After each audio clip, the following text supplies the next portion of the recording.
Brian Westbrook with us on a Thursday morning. We're all together. We're all on a line. We're all having so much fun. We have so much coming up on the program today. Cam Newton admitting he was actually worried about how he and Bill Belichick were going to mesh. Was he right? We will discuss. Odell putting the league on notice. What would a motivated OBJ actually look like with the Browns this season? And deal or no deal for Dak Prescott and the Dallas Cowboys? That is our top story this morning. Let us dive right in. Yesterday's 4 p.m. Eastern deadline came and went without an agreement on a long-term deal, a deal which would have paid the quarterback between $33 and $35 million annually, with $110 million of that guaranteed. Cowboys reportedly wanted a 5-year deal. Dak wanted 4. A bridge too far for Dallas, and now once again, Dak will have to bet on himself and play this season on the $31.4 million franchise tag. So, Nick, could 2020 be Dak's last season with the Dallas Cowboys? 2020.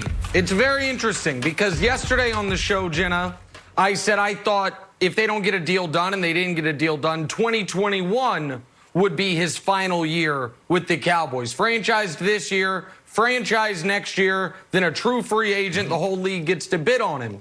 But I read Bill Barnwell, who I think is the smartest person writing about football today, read his column about how, given the potential lowering of the cap next year and the fact that no matter what the cap is, Dak's franchise tag number would be $38 million, which would be the highest of any cap hit for any player in the league this year. He already has the highest cap hit of any player in the league this year at $31 million.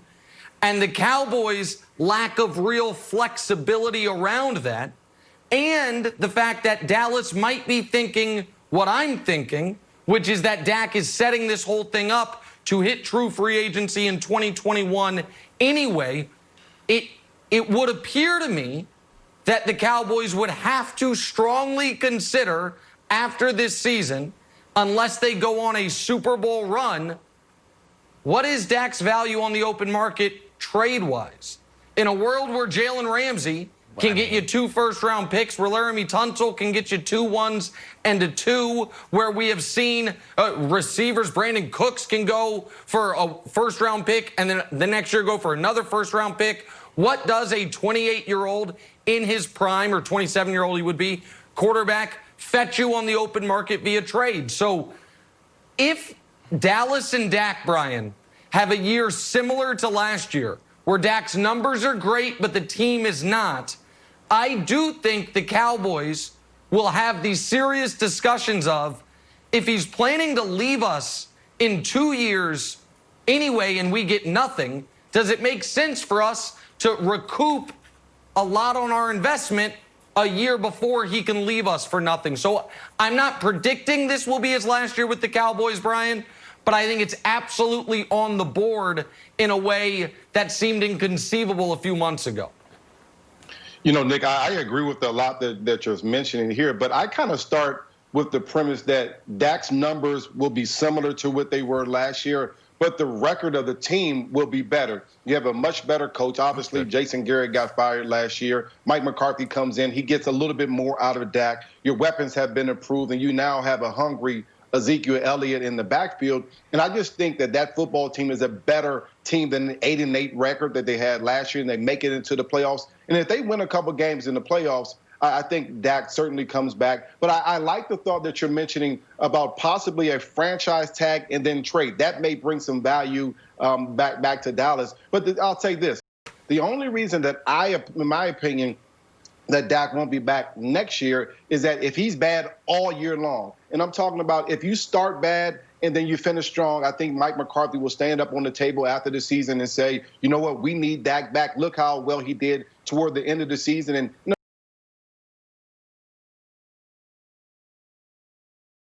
of course, at the beginning, we had COVID and we didn't have many mini camps, and he improved so much, and now we need him back. But if he's bad all year long, then, of course, he won't be back. I just feel that the Cowboys are in a bad position because now they have to figure out, with Zeke already being paid, with Amari Cooper already being paid, if Dak doesn't work out, who's going to be the next guy down the pipeline? And that may be next year or the year after that.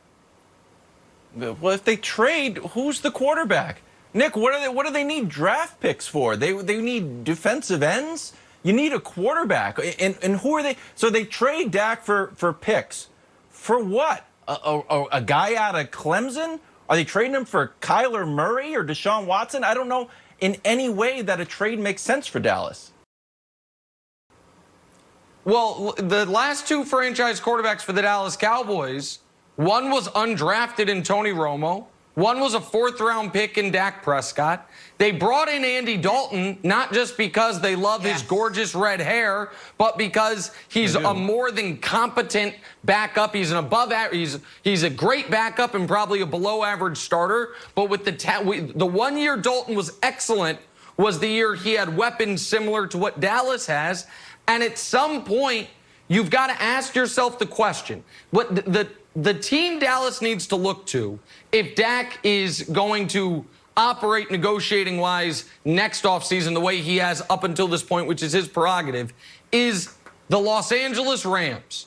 The Rams decided to pay their good-ish, but everyone knows not great quarterback as if he was great. Because what are we going to do? Are we really going to get back on the quarterback treadmill? And then the quarterback proved to be who we knew who he was. And now Gurley's gone, Brandon Cooks is gone, and that team is a team without a country, so to speak. They've got a super expensive quarterback. They still got to pay Jalen. They got a great D tackle that's super expensive, but they don't have the requisite talent to lift up that quarterback. So, no, it wouldn't. I don't know that you would be trading Dak for picks and then use those picks to draft a quarterback, Jenna. I think you might be trading Dak for picks so you can get more cheap young talent, and you bring in Cam, or you bring in the next aging veteran quarterback, or you see if Andy Dalton has picked up enough of the system. But I just think it is on the board now, unless, as Brian mentioned, they do win a couple playoff games. Then they'd be in their first conference championship game, Jen, in a quarter century. And then I think Dak stays either via franchise tag or long-term deal regardless.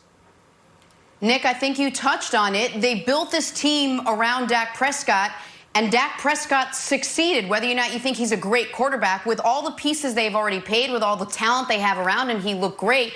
Brian Westbrook, let me ask you what Nick brought up. Is it possible Jerry Jones is thinking, hey, we have Andy Dalton, we have this amazing team that we have built. Perhaps Andy Dalton is good enough until we figure something out, that could be our, maybe not long-term solution, but short-term if we do indeed lose Dak Prescott?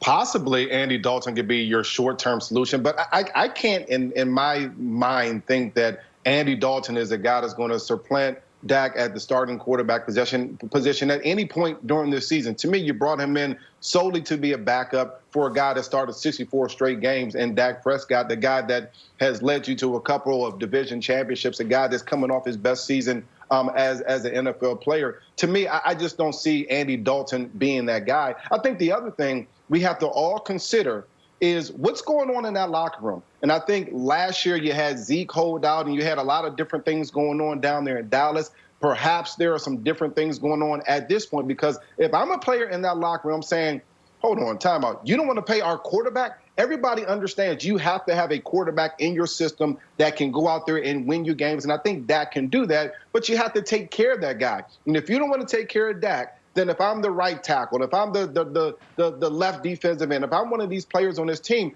I'm starting to wonder, will I get taken care of in Dallas like other players have on other football teams? So I'm wondering those things inside the locker room for the Dallas Cowboys as well. All right, so Dak and Dallas cannot get a deal done. We have much more to come on this story, including which side might regret that move more. But coming up next, Odell's going back to blonde, says he's ready for a breakout season with the